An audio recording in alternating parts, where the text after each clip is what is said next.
রহমতুল্লাহ, hi everyone. এই তো সিজনের পাকা আম নিয়ে চলে আসলাম, একবারে দেশি। একবারে দেশি খাঁটি আম। এই যে আমাদের বাড়ির আশপাশগুলোতে আম গাছগুলো মানুষের অনেকে লাগায়, যদি এগুলো কোনো জাতীয় আম হয় না, দেশি আম তো একবারে ছোট ছোট সাইজ হয়। এটার সাইজটা বুঝতে পারতেছেন, এই যে বড়াটা দেখতে পাচ্ছেন অলরেডি, এটার বড়াই অনেক বড়, বড়াটাই অনেক বেশি, আমের সাইজ খুব ছোট। তো আমার ছাত্র আমার কাছে প্রাইভেট পড়ে, এক ছাত্র আজকে কিছু আম হাদিয়া হিসেবে দিয়ে গেল।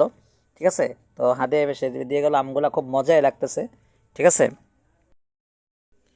তো সেই হিসাবে যে আমগুলো আমি খাইতেছি দেখেন, হুম, আসলে অসাধারণ মিষ্টি। হ্যাঁ, খুব ভালো লাগতেছে আমার কাছে। হুম,